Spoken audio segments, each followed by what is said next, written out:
তো আমরা এখন দেখব মূল্যবোধ সৃষ্টিতে ও জবাবদিহি প্রক্রিয়ায় হিসাব বিজ্ঞান এর ভূমিকা কী আছে। মূল্যবোধ হলো কি আসলে ব্যক্তি ও সমাজের চিন্তা, চেতনা, বিশ্বাস, ধ্যান ধারণা প্রভৃতি সমন্বয়ে দীর্ঘদিন ধরে গড়ে ওঠা একটি মানবদণ্ড, যার দ্বারা মানুষ কোনো বিষয় ভালো মন্দ বিচার করে ভালোকে গ্রহণ এবং মন্দকে বর্জন করে। এটা হচ্ছে আমাদের মূল্যবোধ, মূল্যবোধের সংজ্ঞা। নিম্নে মূল্যবোধ সৃষ্টিতে হিসাব বিজ্ঞান কীভাবে সহায়তা করে তার আলোচনা করা হলো। তার মানে 1 নম্বর হচ্ছে সততা ও দায়িত্ববোধের বিকাশ। সততা এবং দায়িত্ববোধের বিকাশের জন্য মূল্যবোধ সৃষ্টি করে। যেমন হিসাব রক্ষণের ক্ষেত্রে হিসাব বিজ্ঞানের রীতিনীতি ও কৌশল যথাযথভাবে অনুসরণ করা হলে আর্থিক দুর্নীতি, জালিয়াতি, সম্পদ ইত্যাদির উপর নিয়ন্ত্রণ থাকে এবং হিসাবের স্বচ্ছতা বৃদ্ধি পায়। আর বছরের পর বছর এর অনুসরণের মাধ্যমে সংশ্লিষ্ট ব্যক্তিদেরও দায়িত্ববোধ বিকশিত হয়। তার যদি হিসাব ঠিকমতো রাখা হয় তাহলে দুর্নীতি, জালিয়াতি এগুলোর উপরে কন্ট্রোল রাখা যায় এবং বা নিয়ন্ত্রণ রাখা যায় এবং স্বচ্ছতা বৃদ্ধি পায়। 2 নম্বর হচ্ছে ঋণ পরিশোধের সচেতনতা সৃষ্টি। যেমন হিসাব বিজ্ঞানের ঋণ গ্রহীতাদের মধ্যে ঋণ পরিশোধের সচেতনতা সৃষ্টি করে এবং তাদের মূল্যবোধ জাগ্রত করে, ফলে ঋণ খেলাপি হওয়ার সম্ভাবনা হ্রাস পায়। ঋণ যেহেতু আমরা কোনো কারো কাছ থেকে ঋণ নেই, সেটা আমরা যেহেতু হিসাব বিজ্ঞানে লিপিবদ্ধ করি এবং তাকে যেহেতু দিতে হবে, সেটা যে আমার কাছে পাও না, বারবার আমাদের বিভিন্ন প্রতিবেদনে চলে আসতেছে, তার মাধ্যমে আমাদের ঋণ পরিশোধের একটা সচেতনতা সৃষ্টি হয় এবং আমরা ঋণ খেলাফি না হয়ে ঋণ দিয়ে ঋণ পরিশোধ করে থাকি। 3 নম্বর হচ্ছে ধর্মীয় মূল্যবোধ সৃষ্টি। ধর্মীয় মূল্যবোধটা কি? সৃষ্টিকর্তা প্রদত্ত সম্পদের সুষ্ঠু ব্যবহার ও অপ্রয়োজনীয় ব্যয় পরিহার ধর্মীয় মূল্যবোধের অংশ। ধর্মীয় মূল্যবোধের একটা অংশ হচ্ছে আমাদের যে সম্পদ আছে, আল্লাহ বা সৃষ্টিকর্তা যে সম্পদ দিয়েছে তার সঠিক ব্যবহার করব এবং অপ্রয়োজনীয় ব্যয় করব না। এটা একটা ধর্মীয় মূল্যবোধ। তো সঠিক হিসাব রক্ষণ করলে ব্যক্তি ও প্রতিষ্ঠান পর্যায়ে আয় বুঝে ব্যয় করার মানসিকতা সৃষ্টি এবং সম্পদের সঠিক ব্যবহার নিশ্চিত হয়। তার মানে যখন হিসাব থাকে তখন যখন প্রতিবেদন আসে দেখতেছি আমার আয় হচ্ছে বেশি, ব্যয় হচ্ছে কম, বা ব্যয় হচ্ছে বেশি, আমাদের ব্যয়টা কীভাবে সংকোচন করা যায় সেগুলো নিয়ে চিন্তাভাবনা তৈরি হয়। তার মানে আয় আর ব্যয়ের যে আমাদের সঠিক ব্যবহার হয়, মানে সম্পদের সঠিক ব্যবহার হয়, সেটা একটা মূল্যবোধের সৃষ্টি করে। তার সাথে আমাদের হিসাব বিজ্ঞানের একটা ভূমিকা আছে। 4 নম্বর হচ্ছে সমাজ ও রাষ্ট্রের প্রতি দায়িত্ববোধ সৃষ্টি। সমাজ এবং রাষ্ট্রের প্রতি একটা দায়িত্ববোধ সৃষ্টি করা। যেমন সরকারের আয় অন্যতম উৎসগুলো হচ্ছে ভ্যাট, কাস্টমস ডিউটি, আয়কর ইত্যাদি। ভ্যাট হচ্ছে তুমি যখন কোনো একটা প্রোডাক্ট কোনো কিছু কিনো, যেমন তুমি যদি একটা চকলেট কিনো বা একটা যদি পেন্সিল কিনো, ওই পেন্সিলের একটা পার্সেন্টেজ, মনে করো 5% বা 10% সরকারকে দিয়ে দিতে হবে। যে দোকানি বিক্রি করলো সেই দোকানি সেই 10% সরকারের কাছে পৌঁছে দেওয়ার জন্য দায়িত্ব নিলে এবং সেটা সরকারকে দিতে হবে, এটা সরকারের টাকা।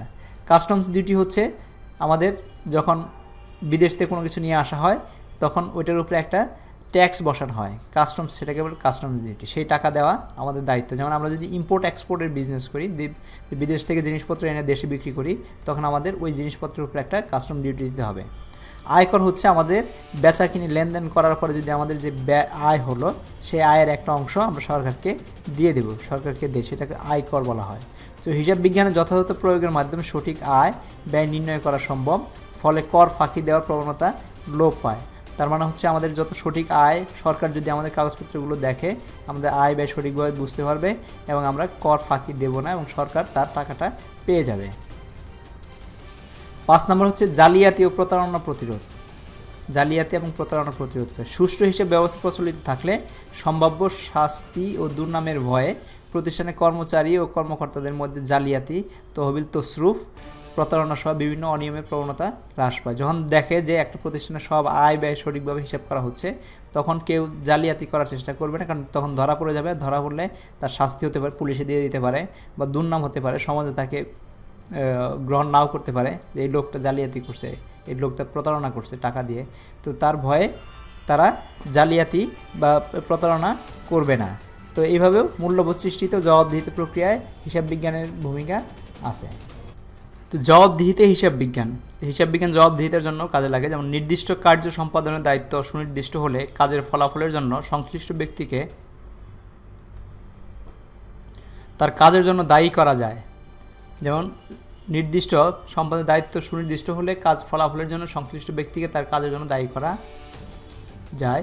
তো নিজের কাজের জন্য তৃতীয় পক্ষের নিকট দায়বদ্ধতাই জবাবদিহিতা।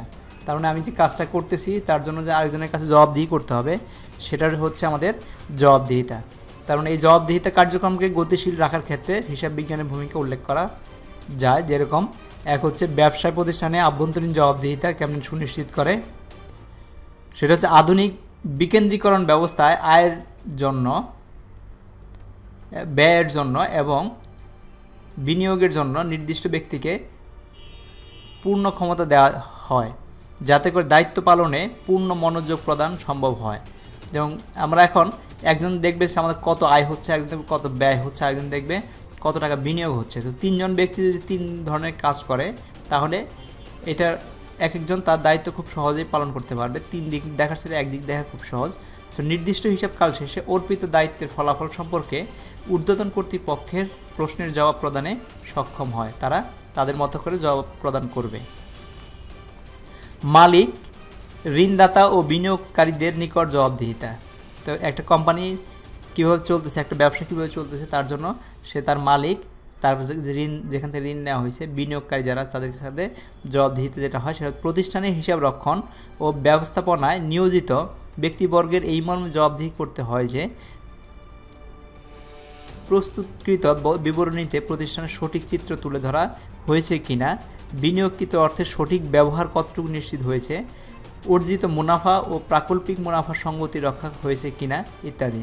তার মানে যে টাকা দেওয়া হয় সেটা ঠিকমতো ব্যবহার হয়েছে কিনা, তো মোট যে টার্গেট দেওয়া ছিল, যে মুনাফা অর্জন করার কথা সেটা ঠিকমতো হয়েছে কিনা, বা তার আগের যেসব জিনিসগুলো ছিল যে বিনিয়োগের অর্থ সঠিকের ব্যবহার হয়েছে কিনা ইত্যাদি তুলে ধরা হয়। সো এইরূপ জবাবদিহিতার উপস্থিতিতে আর্থিক অনার্থিক সকল ক্ষেত্রে চরম বিশৃঙ্খলা ও অবনতি পরিলক্ষিত হয়। তো এরকম জবাবদিহিতা যদি না থাকে তাহলে আর্থিক অনার্থিক ম্যানেজমেন্ট থেকে শুরু করে সব কিছু বিশৃঙ্খলা পরিলক্ষিত হয়। তারপর হচ্ছে সরকারের নিকট জবাবদিহিতা। সরকার কর্তৃক নির্ধারিত বিভিন্ন নিয়ম নীতি যথাযথভাবে পালন করে প্রতিষ্ঠান পরিচালিত হচ্ছে কিনা এবং যথাযথভাবে শুল্ক, ভ্যাট ও কর পরিশোধ করা হচ্ছে কিনা তা দেখার অধিকার সরকার সংশ্লিষ্ট পক্ষসমূহের রয়েছে। যথাযথ হিসাব রক্ষণের মাধ্যমে এই জবাবদিহিতা নিশ্চিত করা সম্ভব। যদি ঠিকমতো হিসাব রাখে তাহলে এই জবাবদিহিতা নিশ্চিত করা সম্ভব হয়। তার মানে জবাবদিহিতায় হিসাব বিজ্ঞানের একটা গুরুত্বপূর্ণ ভূমিকা পালন করে।